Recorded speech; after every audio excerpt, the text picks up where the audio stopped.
Hi guys, welcome back. In this lecture, I will try to explain the different types of NoSQL databases and the differences between them. There are four broad categories of NoSQL databases. They are KeyValue Database, Document Database, Columnar Database, and Graph Database. I have given some examples of the most popular offerings from each category. Now let's look at each one of them in detail. KeyValue databases are one of the most simplest forms of NoSQL databases and store data in index keys and corresponding values. It's almost like a map in Java. They are schemaless and you can store anything you want as value: documents, JSON, XMLs, arrays, etc. So for example, if you want to store a product catalog, you can store the product ID as a key and product data like product type and product name as the value. A popular KeyValue database is Amazon's DynamoDB, and it uses the concept of partition key and sort key to define the key. That is, the key is made up of two parts: a partition key which determines the node where the data is stored, and a sort key which determines how the data is sorted within a partition. It's almost like a subpartition. Let's say you want to store a chat log, and each entry in the log is the user who created the chat at a particular time. So the primary key becomes the username, and sort key is a timestamp. The value is a text or string containing the body of the chat. Cassandra borrows this concept heavily, as you will see in the Columnar Database section.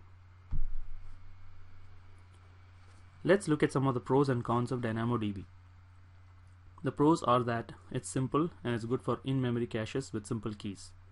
The partition key architecture also enables to store rows of data in different partitions or nodes, and this makes it scalable and distributed.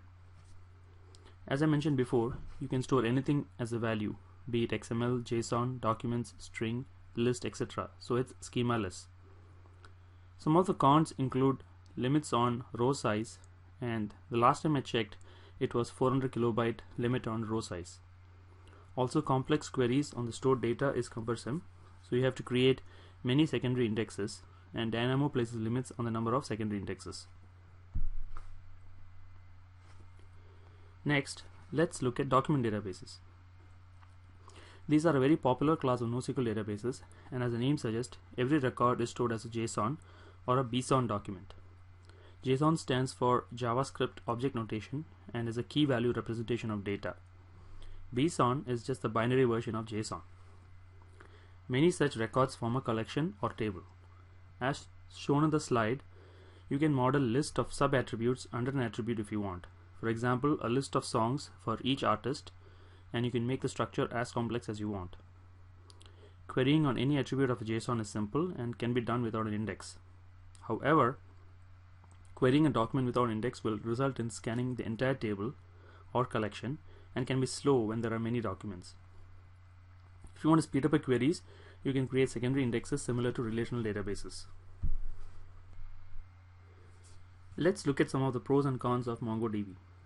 Pros include being able to shard or distribute your data, duplicate datasets for high availability, schemaless BSON structure, querying of any attribute without an index.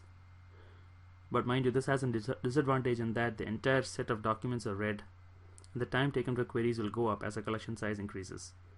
And last, you can create improve performance by creating secondary indexes just like in a relational database. The cons of Mongo database are: Mongo has a primary/secondary architecture in that one of the node is elected primary, and if it were to go down, another node has to be elected primary. This can impact availability of the database. This is unlike Cassandra, which is a peer-to-peer database without master, and any node can service any request. While it's schemaless, the interpretation of data stored in a document moves to the application layer, as you, the programmer, needs to know which data is stored where and what the data type is. So even though people claim it is a schemaless database, I would argue that it's really an implicit schema model. Since all data is captured within a document, transactions or atomicity is guaranteed only at a single document level. That is, transactions involving multiple documents in multiple collections are not supported. I had mentioned about secondary indexes speeding up a query, but if you create too many secondary indexes, then your write performance will be impacted, as now the indexes have to be updated as well. So it's something to be careful about. This is a problem with Cassandra also. Next, let's look at columnar or column stored NoSQL databases. However, before getting into the details, I want to first explain how traditional row-based databases like Oracle store data. In a traditional RDBMS like Oracle, the data is organized as rows identified by primary key. But these rows are stored in multiple places on disk, with an index keeping track of where to find what data. So in the example I've listed, 2 songs with the same playlist could be stored on different places on disk, and to get all the songs of the playlist, the disk would have to go back and forth, resulting in longer query times. Also notice that the band form date column is null for the first song, but you will still get that back when you query the 2 rows, but the value will be null. This is in contrast to columnar databases like Cassandra, as I will explain shortly. Also, different columns can be of different types, so a uniform compression cannot be applied. All these make them unsuitable for analytical workloads like aggregation. For example, if you want to run a query which tries to get the sum of all the sale amounts of all purchases within Amazon for the year, there will be billions of rows to aggregate. So it will not perform well for such a workload.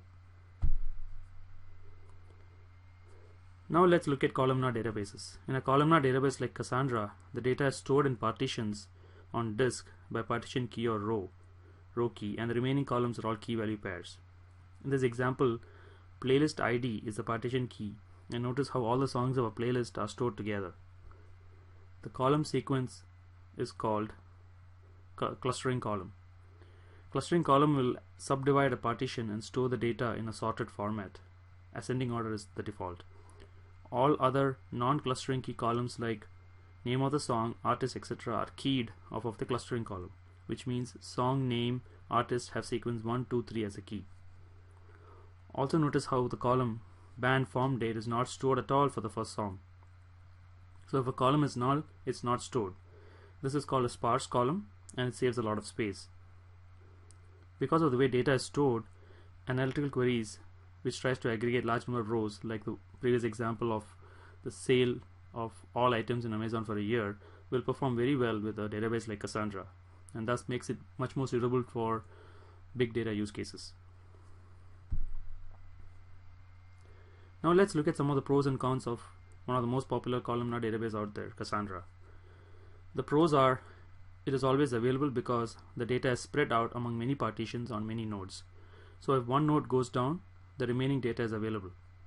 Also, since data is replicated, the data that was placed on the node that went down can be retrieved from its duplicate on another node. It's highly scalable in the sense that as our data grows, we can add any number of nodes to the cluster, and the data will be spread out to the new nodes joining the cluster. Companies like Apple and Netflix have thousands of nodes in their cluster. Cassandra's consistency can be tuned at query time, so we can get high consistency for transaction-like workloads and low consistency for analytical or read-heavy workloads. That is, if we need a transaction to go through, we just say all nodes need to have the same data for the query to succeed. And if you just want to read data that is already stored, we say, give me the data from any node. One of the biggest plus points of Cassandra is how the founders modeled it to be very much like RDBMS in its query language. The CQL or Cassandra query language is very similar to SQL, with similar syntax for DDL and DML commands like drop, create table, select, update, truncate, etc. Lastly, the Cassandra architecture to store data that I discussed before makes its writes very fast through commit logs and mem tables. The writes are always appended only, so time is not spent trying to find if a row exists or not. I encourage you to read the tutorials on DataStax Academy to understand the internals in more detail. Now let's look at the cons of Cassandra. Well, the consistency model, which I touted as a positive, can also be a negative if not used correctly. Because of how the data is spread out across many nodes, strict transactional requirements are not easy to meet for large workloads, and many finance companies still shy away from using Cassandra as a main transactional database. Its schema is predefined like a traditional database and is not fluid like Mongo. Once you start working in Cassandra and create table schemas with data types and all, you might say, hey, this feels like an RDBMS like Oracle, so what's the big deal? Where is the NoSQL in this? Well, under the covers there's a big difference, as I explained, with the way data is stored and queried. Okay, the biggest stumbling block for RDBMS developers moving to Cassandra is the inability to query data like before. SQL is extremely restrictive and only queries by primary key, that is, partition key and clustering columns, are supported. Sure, we can create secondary indexes and then query any field, but this is highly discouraged as it defeats the purpose. The grand old wise men of Cassandra suggests that create tables to match a query. So if you want to query by a field, then create a new table with that field as a primary key. Which brings me to my last negative of Cassandra.